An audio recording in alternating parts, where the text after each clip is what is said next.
Okay, well, Dave, you probably know, I read this in the Tennessee a couple days ago that Devin Futrell, this hotshot freshman they got that's been killing it in midweeks, but hadn't pitched in any in SEC. Yeah.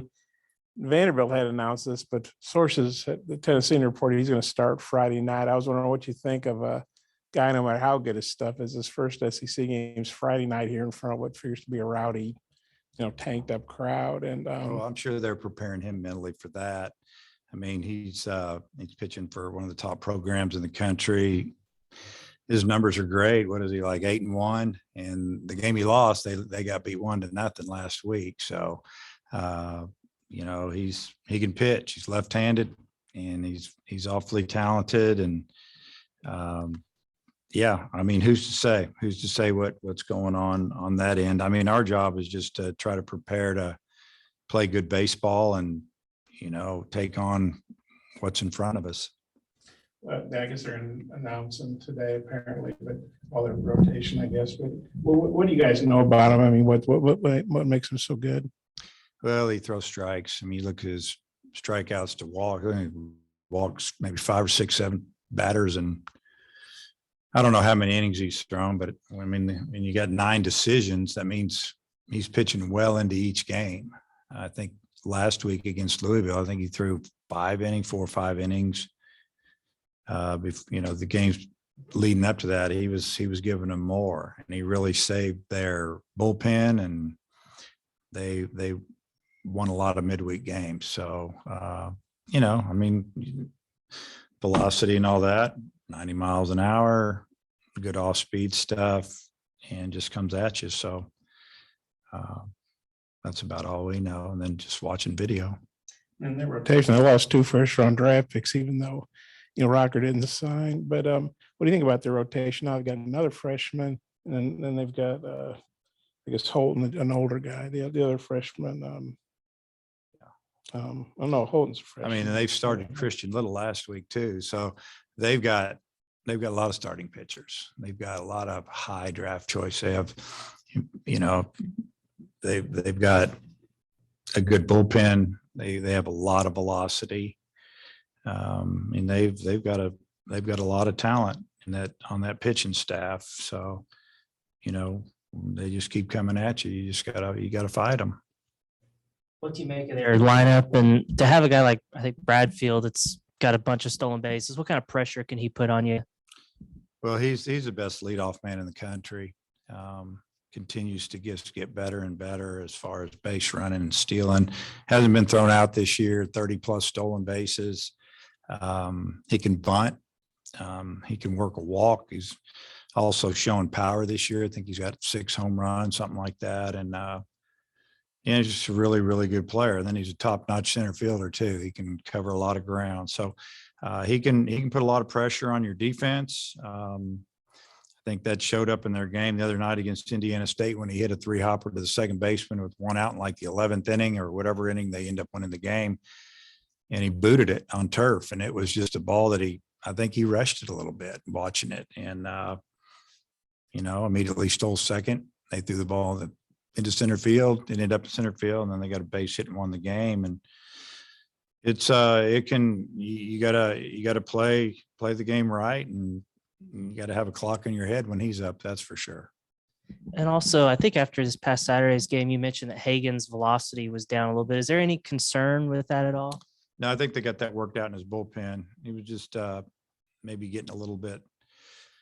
His mechanics weren't quite right, and I think they fixed it. Coach Hobbs was, very, I don't know how the word to use. He was just kind of excited about what he saw from Hagen's bullpen, and they made a few adjustments. So, yeah, it happens though, and it didn't matter if he's a freshman or a 5th-year senior. A lot of times when you get to this, point in the season, if you've thrown a lot of pitches, you're gonna have some of those days that you're down a couple miles an hour, and hopefully that will go away. We'll keep an eye on it.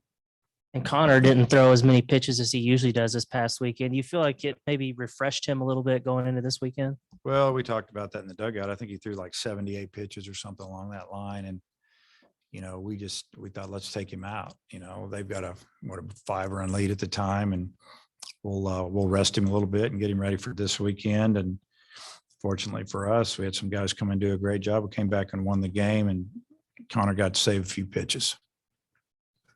Bradfield, like you say, it's 34, but as a team, they're 70-79. What kind of pressure does that put on your defense? And they lead the league in stolen bases and sack bunts. So sounds like they play, some small ball. We've worked on it. We've worked on it. We know what their style is. They also have power too. I mean, they have a lot of talent. So they can beat you in a lot of ways offensively. They can get down the line, and they've got 4 or 5 guys that can steal a base, and they'll hit and run. They'll bunt. If it works, it can get you. If it doesn't, you can get some quick innings. So nothing's changed. That's they have a lot of good athletes. 392, Jones 386. Two guys, in their top 4, I guess. Not a whole lot of teams have 2 guys hitting over 385. What do you think of those 2 guys? I guess Really good. One hits right, one hits left. They both have power. They hit back to back in the order. Jones got 6 hits the other night and hit a couple of them really, really hard. And he also he's a big kid, but he can run. He beat out an infield hit in a crucial time. And man, you got 2 guys in the middle of your lineup almost hitting 400. That's a weapon. You just hope that when those guys are up, that you don't have too many on base or nobody on base. Coach, seems like Robert Moore hit the ball a little bit better last week than he has been. What have you seen from him this week, and you feel confident in him moving forward? Yeah. I like the way he's swinging it. I see a little bit more confident hitter at practice in the games. I think he's, feeling a lot better about it. In his defense, even really the last couple of weeks, when he has hit the ball hard, it seemed like it went at somebody. And, I've seen him kind of get frustrated, 2 weeks ago at home when he lined out and hit a hard ground ball right at somebody. And I think on Friday he hit a ball that no doubt would have been out of the park and would have given us a 2-1 lead. And it was caught at the fence because the wind was blowing in 25 miles an hour. But that's the way the game works. And but he got a big hit or 2 against Auburn, hit that 3-run homer to give us a big cushion. And I feel good about where he's at, and it's good to see that he's hung in there. He continues to work, and the batting average is a number that sometimes I wish we didn't have batting averages, but I guess I get it. I like that the fact that Robert's driven in like 39 runs somewhere in there. And he's still helping the team win. Will McIntyre did well last weekend. You plan on pitching him this weekend, and just how do you feel about him? Yeah, I thought he did great last week. I thought he threw pretty well against Missouri State. Just made one mistake on a 2-0 pitch, and then he pitched 3 innings. We could have thrown him 3 more, but we knew that we were going to need him on the weekend, and we wanted to save him for Sunday. And I think, he went through their lineup, which is one of the best lineups that we faced. He went through it. I think he threw maybe 11 or 12 hitters and did really well. So we feel real good about him. And I don't know what his role will be, but, he pitched Friday. He would be, he pitched last Sunday. He would be available tomorrow if we needed him. No midweek games, and all hands on deck now. Just you don't save anybody. You just try to win the one that's in front of you. Hey, what's an injury update on Stovall? Would he be available? If so, do you plan to play him? And Lanzilli, now that might be facing more lefties. What do you think about him this weekend? Yes, for Stovall, he looks like he's good to go. He's swung the bat good yesterday, and I know Coach Thompson and him worked on a few things. Coach Warnes, they did a little extra and try to get him going, swinging the bat, with a little more authority.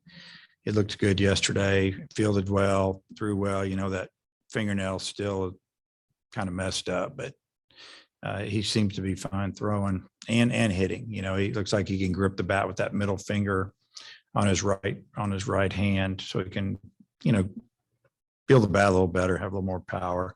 And then as far as Lanzilli, I mean, he'll be in the lineup some this weekend. And then I got some of these ones, the call-in ones, you might say. I guess it's gonna be Senior Day Saturday, and Matt was wanting to know about Isaac Bracken. Is he healthy, and maybe is there a role for him moving forward here late? Yeah, he'll be with us. Excuse me. I don't know if he'll be out there pitching. You know, we have turned in a 27-man roster. We're definitely keeping him with us, and you know, I don't know. You know, that's a hard one to answer right now. I mean, is he healthy? Or, Yeah. You know, okay. I know you got a lot of decisions you got to make, and then I guess, do you feel better about the offense? You know, last week you guys hit it pretty good. Yeah, I mean, the offense was good last week. You know, Friday came roaring back. Saturday, left some runners out there, had a chance to do some things, didn't happen. It was a little frustrating, but I still like our approach to plate for the most part. And then, you know, Sunday it was up and down the lineup again, really good approach against a pitcher that had really done well his last few outings. And, you know, we got him out of the game before the third inning, and I think he threw 6 or 7 the previous couple of weekends in conference. So we laid off some borderline pitches and took good swings, even when we made outs. You know, the first inning we hit 3 balls on the nose and didn't have anything to show for it, and kind of felt like that we were locked in and we were seeing the ball real well. So yeah, I feel good about where we're at offensively. We've had a good week of light workouts, honestly, because of finals. We have another practice coming up here in just a few minutes, and hopefully we'll play well. Dave, usually a team that's got a 2-game lead in the SEC West with a couple weeks left is a really high RPI, locked to be a top 8 national seed. Y'all's RPI is in the 20s or so. Is there any concern with that, or is it just a matter of like, you'll keep winning, it'll take care of itself? Well, I mean, I can't do anything about it, so I'm not super concerned about it. I know we're going to play in a regional. If we play here, that's awesome. If we don't, we'll go play where they tell us to play. So at least I feel like we will, you know, if we keep, you know, doing what we've been doing. And I don't think we have to win every game or win the tournament. We played well in league. We've got a good amount of wins in league, which usually proves that you're going to get to a regional. But I told the team we still have a lot of work to do. I told them yesterday that, you know, this should be the fun time of the year. You finished up with finals. You can really concentrate on just playing baseball, and you've won enough games to take a little bit of pressure off of everybody. But there's still a lot to play for, and it starts Friday night. And you know, the RPI, it is what it is. You know, it's interesting. You know, there was a couple of RPI games that we didn't win. Probably Stanford was one of them.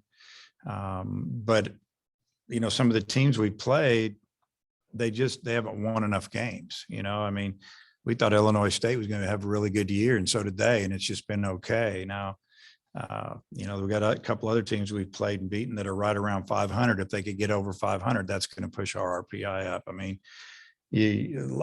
I watched Ole Miss win a game last night and against, you know, I guess was it Southern Mississippi or whoever it was. And you know, 15 minutes later, our RPI jumped up 2 points. So, you know, it is what it is. It's just like there's a lot of things connected there. We've beaten some good teams. The more they win, it helps us. But I mean, at this time, all you can do is just play the game in front of you and try to stay where you are, move up a little bit. If we win enough games, we'll move up some more. And I think our guys they're to the point where just as long as we're playing, we're good. And Bob mentioned Senior Day coming up, and typically if you have seniors, they're not usually the caliber of guys you got this year that are seniors. I mean, Brady Slavens, Jalen Battles, Ramage, Vermillion. What's this year been like having so many old guys that are big time contributors for you? Well, they've all done a great job, and we appreciate them coming back. 2 of the guys you mentioned are really redshirt juniors. They could come back and play again if they want. So the 2 position players, you know, but it's that way all over the league. You know, I mentioned earlier, you know, this earlier this week when I was asked. I mean, Auburn, I don't know if they had a 21-year-old on the field, 22, 21 on up, and Texas A&M had 5 transfers in their lineup, and they were extremely old. They had a sophomore first baseman that had a lot of experience, and maybe a sophomore pitcher or two. But I mean, there's a lot of that going on. It's an old league. It's Division I baseball is old this year. So, but having those guys around, a couple years, and then a couple of those guys 4 or 5 years, you kind of know what you're getting as a coach and some stability there. But I'm proud of those guys for hanging in there, and they're going to get their degrees. I just talked to Jalen yesterday during practice, and he's getting real close to getting a degree. And it's exciting for those guys to know that, when they started school, and a lot of kids, they're young, they're just thinking about playing baseball, and you just take care of your business in the classroom, and before you know it, you can see the light at the end of the tunnel, and those guys are there. And it's like I told Jalen, I said, you finish this thing no matter if you play in the big leagues or not, because it'll open a lot of doors for you, and it's something that you can be proud of, and you're going to pass it on to your kids. Yeah, I guess you and Corbin came in the league the same year, played each other quite a bit, obviously in different divisions, so not every year. But how would you describe your all's relationship? What do you think about the competition you guys have had all these years? I think our relationship's good. I mean, we know how hard it is. We talk about it, at the convention off to the side. We'll have a conversation and just talk about the league and things that have gone on, and or maybe we'll have a conversation or two when we have our coaches meeting in September, which hasn't been in person the last couple of years, but it is again this coming year. And because we've, like you said, we came in at the same time, just the talent level. But as far as I think there's a lot of respect between the two programs and the coaches and the coaching staffs. I mean, they work hard. We work hard. We're both hard to beat. Our teams show up pretty much every game, and there's a high expectation at both programs, and you can see it by the way the players play and act. Talk about the RPI. I mean, there's no way you can predict Mississippi State's going to win the national title, and then this year they're struggling to make the tournament. Tennessee had been down, now they're number 1. I mean, is that just kind of they're just unpredictable things that impact that RPI? Well, I think the programs you mentioned, Mississippi State, you never know. I mean, they still have a really good team. They field the ball and they hit home runs, and they've lost a lot of close games. Bullpens let them down a little bit. They've lost games late. I mean, when you think back, we had them on the ropes for a sweep. We had the bases loaded and 1 out. We didn't score in the 9th, and then we had another opportunity maybe in the 10th or 11th. But that's happened to them. Florida went in there last weekend. All the games were tied all the way to the 7th, 8th, 9th inning, and then that fell apart. So they have a really good team. They're a dangerous team. If they were to get into a regional, or if they go win the SEC tournament, if they get in there, which I think they will, you don't want them in your regional. Same with Ole Miss. They're loaded. The league is so good.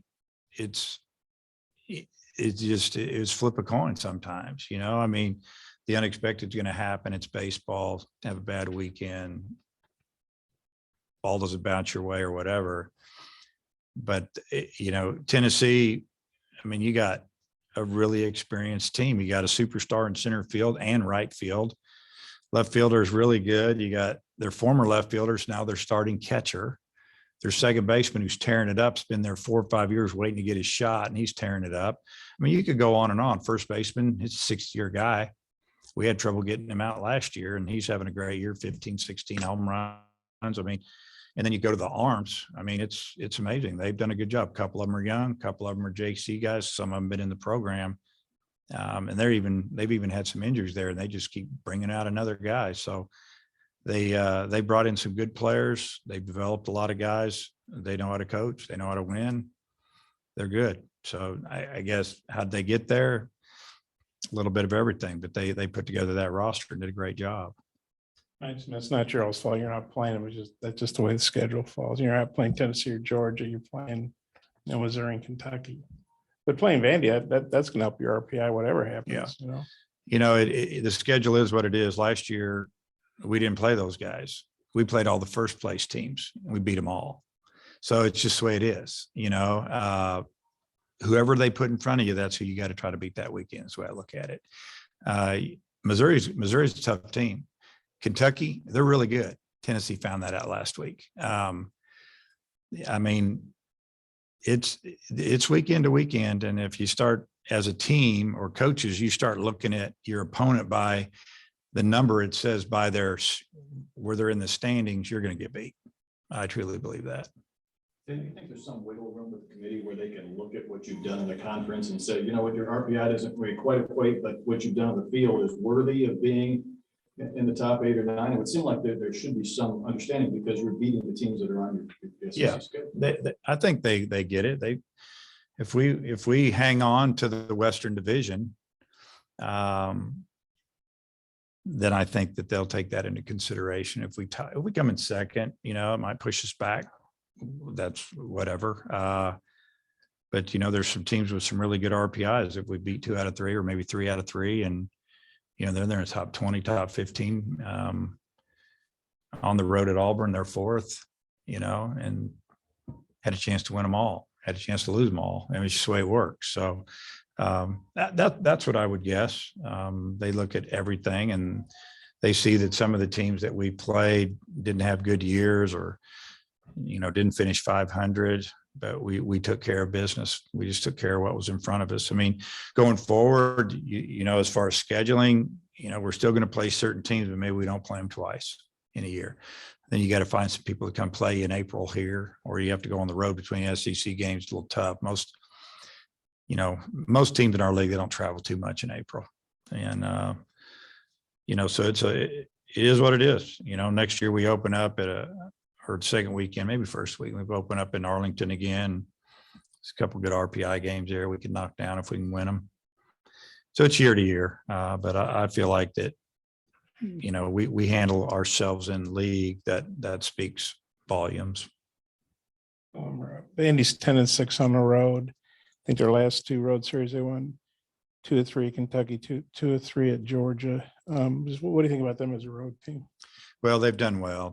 I think sometimes when you've got really good pitching, it doesn't matter where you play, you're going to have a chance to win every game. And I know they had a game that got away from them in game 2 at Georgia after winning game 1. And then they got after it, on Sunday, and it showed a lot about their team because I know they made some errors. They don't make very many errors, and the game got away from them, but they fought back and won. So obviously once you've done it, you feel like you can do it again. That's probably the way they feel. And, they probably looked at their schedule a few weeks ago and they probably rallied the troops and said, hey, we're going to Georgia.